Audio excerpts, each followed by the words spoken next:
మనకి ఇది strain would glass పెయింటింగ్కి సంబంధించిన సబ్జెక్ట్. సో మిమ్మల్ని అక్రిలిక్ వైట్ వేసేసుకోమన్నాను. డ్రై అయిపోయిన తర్వాత ఎట్లా వేసుకున్నా పర్లేదు, జాగ్రత్త నీట్గా వేసుకోండి. అక్రిలిక్ వైట్ అయిపోయిన తర్వాత మనకి పౌడర్ ఉంది కాబట్టి ఆ పౌడర్లో మనకి మీడియం ఆర్ బైండర్ దొరుకుతుంది మనది. ఈ క్లాస్లో కూడా చూపించాను ఎట్లా కలుపుకోవాలని చెప్పాను నేను. ఒకేసారి కలుపుకోకండి, ఎంత అవసరమో అంత కలుపుకోండి. పర్ల్ కలర్స్కి, మెటాలిక్ కలర్స్కి, స్పార్క్లింగ్కి అండ్ ఇలాంటి పౌడర్స్కి ఖచ్చితంగా మనం మిక్స్ చేసుకోవాలంటే ఇవి ఉండాల్సిందే, మీడియం ఉండాల్సిందే మనకి, మీడియం ఆర్ బైండర్. ఓకేనా? ఇది లేకుండా అక్రిలిక్ అయితే మనం వాటర్ డైల్యూట్ చేస్తాము, దీనికి ఆప్షన్ లేదు, వాటర్ పెట్టడానికి లేదు. కాబట్టి ఇట్లా జాగ్రత్తగా డైల్యూట్ చేసుకోండి. ఇది మొత్తం ఫ్యాన్ కింద చేయకండి ఎప్పుడూ కూడా, అది మొత్తం ఎగిరిపోతుంది, ముక్కులోకి వెళ్ళిపోతుంది.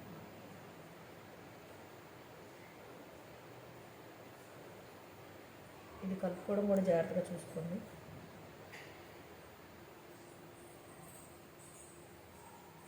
ఇలా విడిగా ఉన్న దాంట్లోంచే కలుపుకోండి, కొంచెంగా కలుపుకుంటూ ఉంటేనే అది కరుగుతుంది.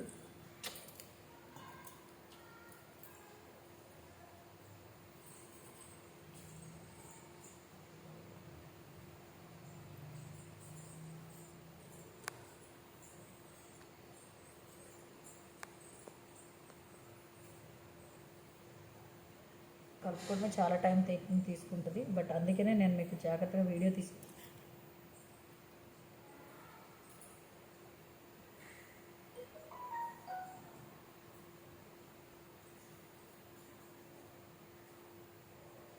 సో అందుకనే మీకు కలపడం చూపించాలనే ఉద్దేశంతోనే వీడియో తీయడం, కాబట్టి జాగ్రత్తగా వినండి.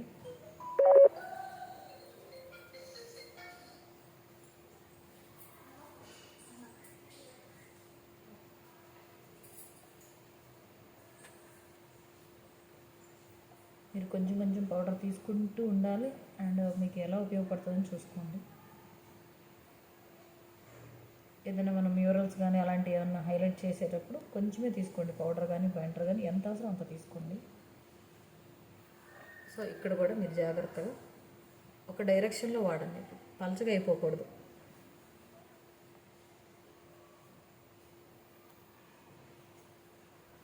ఇట్లా మీరు ఇట్లా స్ప్రెడ్ చేసినప్పటికీ కూడా మళ్ళీ ఒక డైరెక్షన్లోనే తీసుకురావాలి ఫైనల్గా. ఫస్ట్ది మాత్రం ఆల్రెడీ క్యాన్వాస్కి అంటుకుంటుంది చక్కగా నీట్గా.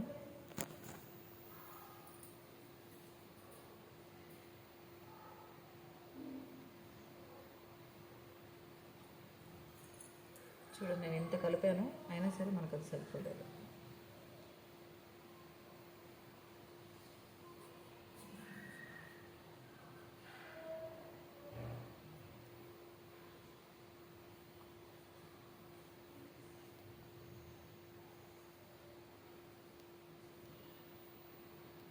ఫస్ట్ది సెట్ చేయడానికి మీరు ఏ డైరెక్షన్లో ఇచ్చినా కూడా ఓకే.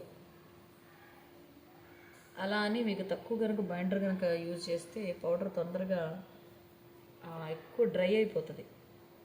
సో కాబట్టి లిక్విడ్ అనేది బాగా కరవాలి.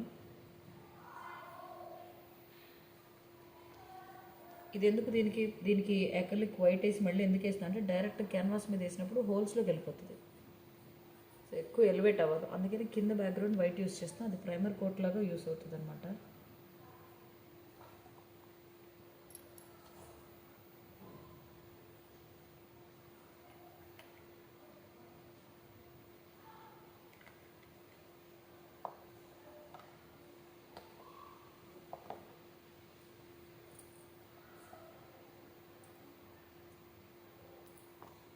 కలుపుకోవడం మాత్రం రావాలి.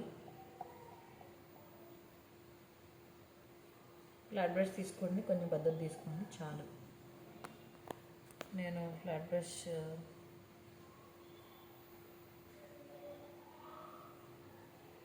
మన దగ్గర ఉన్న వాటిలో ఫ్లాట్ బ్రష్లో సెట్ ఆఫ్ 4లో ఒక పెద్ద ఫ్లాట్ బ్రష్ తీసుకుంటే మీకు ఇక్కడ చేయడం ఈజీ అయిపోతుంది.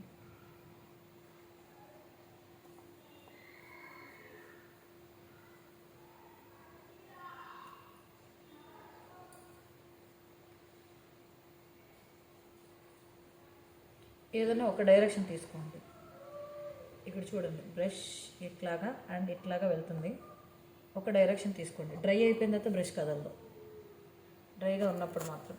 అంటే ఇది మీకు దేనికన్నా బేస్గా ఉపయోగపడుతుందని చెప్తున్నాను కదా, తప్పితే ఈ సబ్జెక్ట్కి పక్కగా అంత అవసరం లేదు. ఎందుకంటే మనం ఆల్రెడీ మొత్తం మౌల్డెడ్స్ వేసేసేసి గ్లాస్ కలర్స్ వేస్తాం. సో ఈ సిల్వర్నే వేయడానికి గల కారణం ఏంటంటే గ్లాస్ కలర్స్ కింద బేస్ పర్ల్ యూజ్ చేసిన, పర్ల్ వైట్ యూజ్ చేసిన, ఎనీ మెరిసేది యూజ్ చేసిన దాని రిఫ్లెక్ట్ అనేది బాగా మెరుస్తూ ఉంటుంది. అందుకోసమే నేను ఇది యూజ్ చేయడం జరుగుతుంది. ఓకేనా.